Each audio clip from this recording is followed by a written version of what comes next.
Come on in, and how you doing, y'all? Today I have a delicious shrimp and chicken pasta recipe for you today. I've loaded this with tons of jerk flavor, Old Bay, peppers, coconut milk, you name it, we got it, honey. And we're gonna go ahead and get started. Now these are here our ingredients. Of course I have some boneless, skinless chicken thigh. I have about 1/4 pound of shrimp, but you can use as much as you want. Some onions, peppers of different colors, fresh thyme, and some heavy cream. But to lighten it up, I'm also going to be using some of my favorite coconut milk. I'm using Walker's Wood jerk seasoning as well as Old Bay because you know we have that shrimp. You can use any pasta you like, but I just wanted to experiment with this soybean spaghetti today from Aldi. Just a little bit of Parmesan cheese, tons of garlic now. We love that garlic around here. And a little bit of chicken bouillon and my green seasoning. Now it looks a little, dark in color because it's been in the freezer, but it's still good. And I have some dry jerk seasoning as well. Now we're going to get it going and we're going to start seasoning these chicken thighs. Now I have put on some dry homemade jerk seasoning. If you don't have this, then you can buy it from the store, but you got to watch that salt, okay? This is about a teaspoon of my jerk seasoning, some olive oil, some of that chicken bouillon, and then I'm just going to mix this really well, and I'm going to allow this to marinate at room temperature for about 10 to 15 minutes because you don't want it cold when it goes in that hot cast iron skillet. To start working on our shrimp, of course, we have to put on some Old Bay. I just love Old Bay on seafood.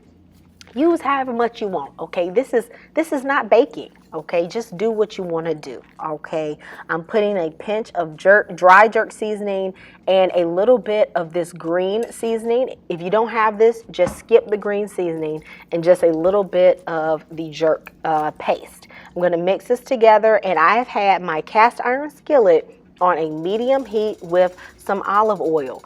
Now mind you, you ain't gotta turn your eye up really high. I know some of y'all get a cast iron skillet and y'all just want to crank it up to number 9. You ain't gotta do that, okay? That's how you burn your spices. Just a medium heat is good, and I'm gonna cook these chicken thighs for about 10 11 minutes, about 5 minutes or so each side until they are fully cooked. And then I'm going to add in a little bit of butter just to keep them juicy. Okay, we like that butter flavor around here. And I'm going to put it all over the pan. Now, if you have enjoyed this recipe so far, please go ahead and give me a thumbs up and subscribe to this channel for weekly recipes. Now on to our shrimp. I'm going to cook them in the same oil as the chicken and then throw in a little bit extra butter. Just about 2 minutes is all you need. Okay, don't get crazy with the shrimp. These are like medium shrimp, so I don't need to cook them very long. And then I'm going to remove them. Because we are keeping our cast iron skillet at about a medium to a medium low heat, this is going to allow us to not have to clean out our skillet, and we can use all the seasonings and mix them in with these chopped onions, okay? That's one of the things you got to think about when you're cooking. You want the flavor, so you got to be mindful of how you're treating that fond at the bottom of the pan. I put in a little green seasoning, a little bit of garlic, and a little bit of dry jerk seasoning, and I've just been sauteing this for about 3 minutes or so, constantly moving it around the pan, and then I'm putting in my heavy cream. I'll mix this in, and then honestly, y'all, I did not measure the amount of coconut milk. I just put enough coconut milk to get the thickness that I wanted and the amount that I needed for my pasta. If I had to estimate, I probably used about 1.5 cups. Using the coconut milk and the heavy cream together really balances out the flavor, and I just really enjoy it. I'm putting in my fresh thyme. Now, y'all, I should have took them little leaves off the stem. I don't know why I ain't do that.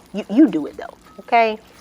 Put in your Parmesan. As you can see, it's only a little bit of Parmesan cheese. This is not super cheesy, but it is very delicious, okay? I'm putting in my peppers near the end and just cooking them for about 3 minutes because I want them to have a little bit of crunch, but not be too crunchy, all right? And so put them in near the end and add a little bit of extra coconut milk. Now, I just cooked my pasta according to the box directions. You can use any pasta you want. Penne pasta, gluten-free pasta, brown rice pasta. I've done it with brown rice pasta. That's good. You can do whatever you like. Fettuccine pasta. Now, I did enjoy this soybean pasta. However, it was a bit thin for the weight of the sauce. So I would suggest getting a pasta that's a little bit thick, like fettuccine or penne. Would probably be the best. Of course, I'm going to add back in my chicken and my shrimp and put on those juices from the plate. If you don't add the juices from the plate, you are leaving behind flavor. Now, I'm also going to garnish with a little bit of parsley because we fancy around here. And you know what? Go ahead and enjoy your pasta and tell me in the comments how you like it, because I know you're going to love it. I'll see you next time at Camira's Kitchen. God bless. I love you and Jesus loves you. See you next time.